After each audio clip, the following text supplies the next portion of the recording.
Baik, terima kasih. Ini terkait dengan tahun baru. Sebenarnya dalam agama kita itu juga mengakui kalender syamsiah maupun qamariyah, mengakui perputaran bulan maupun matahari. Itu diakui di dalam Al-Quran.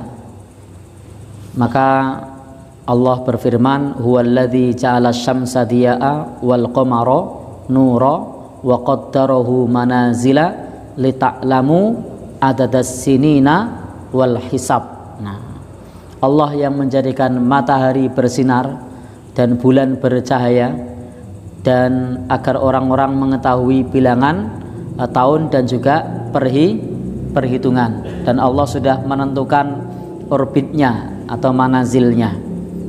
Jadi di sini dijelaskan kepada kita matahari dan bulan, atau dalam bahasa lain syamsiah maupun qamariyah, sama-sama diakui oleh Islam, sehingga tidak masalah bagi kita menggunakan penanggalan syamsiah maupun qamariyah. Contoh, kita ingin menengarai musim hujan. Musim hujan terjadi di bulan misalnya November, Desember, Januari. Boleh enggak?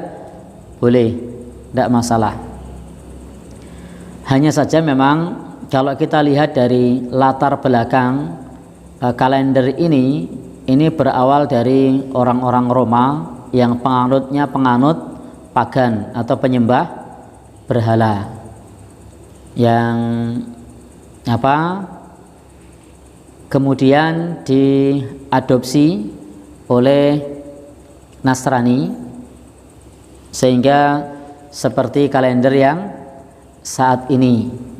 Asalnya kalau nama-nama bulan itu diambil dari nama-nama dewa asalnya. Nah, asalnya diambil dari nama-nama dewa. Kalau saya tidak salah, dewa batu Janus yang punya wajah depan dan belakang, masa lalu dan masa depan. Itu aslinya seperti itu. Tetapi yang perlu kita sampaikan tadi adalah bahwa untuk saat ini di negeri kita, kalender itu sudah dijadikan kalender nasional, dan tidak ada seorang pun ketika menggunakan Januari, Februari itu meyakini dewa. Ada enggak? Enggak ada. Sehingga itu hanya sebagai penanda waktu saja. Kemudian yang berikutnya, bolehkah kemudian kita menggunakan sebagai program kerja? Jadi ada program kerja awal tahun atau akhir tahun. Ya boleh saja, dalam kerja itu ada namanya program kerja dan ada evaluasi, ada perencanaan dan ada tutup buku. Di koperasi ada RAT, rapat akhir tahun atau awal tahun. Boleh-boleh saja, tidak masalah. Nah, yang masalah adalah menjadikan tahun baru itu sebagai bagian dari hari raya. Nah, ini yang masalah, karena dalam agama kita yang namanya perayaan itu hanya ada dua, la aida illa aidain. Tidak ada hari raya kecuali dua hari raya.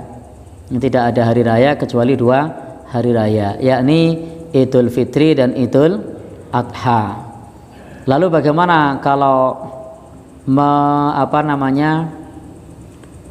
sekedar mengucapkan selamat misalnya, boleh atau tidak? Insya Allah ini sifatnya masih dunia, sehingga monggo kalau sekedar mengucapkan selamat tahun baru, itu kan sama saja selamat ganti kalender. Kalender itu tidak terlalu mahal sebenarnya. Yang bikin mahal tadi bikin perayaan. Nah, maka tidak perlu bikin perayaan, silahkan ganti kalender. Nah, monggo saja kalau mau ganti kalender. Justru kalau tidak ganti malah masalah, ya kan? Jadi silahkan ganti kalender dan tidak perlu perayaan. Misalnya dengan kembang api, kemudian lagi dengan laki-laki perempuan kumpul di tanah lapang, meninggalkan rumah, laki-laki perempuan campur aduk. Nah, ini pelanggaran terhadap syariat karena bukan mahramnya, berduaan, kemudian juga pulang larut malam, bisa juga subuhnya lewat. Maka yang bermasalah sebenarnya lebih ke perayaannya. Kalau kalendernya dalam agama kita Syamsiah maupun Qamariyah itu diakui. Jadi monggo menggunakan kalendernya tidak masalah, menggunakan program kerja dengan kalender itu juga tidak masalah. Untuk tutup buku misalnya, atau program anggaran, atau program apa lagi namanya, buat LPJ, laporan pertanggung jawaban, itu pilihan. Jangan mau gunakan Syamsiah atau mau gunakan Qamariyah, itu monggo.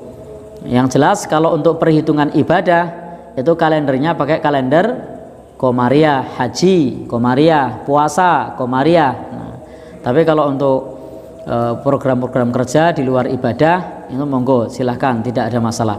Yang bermasalah adalah lebih kepada perayaannya, karena perayaannya di samping itu bukan hari raya, kadang-kadang dalam perayaan tersebut melanggar syariat. Contohnya tadi pulang larut malam, kemudian sholat subuhnya lewat, campur aduk laki-laki dan perempuan yang bukan mahramnya, perempuan pulang larut malam, atau bahkan tidak sedikit yang membawa sangu.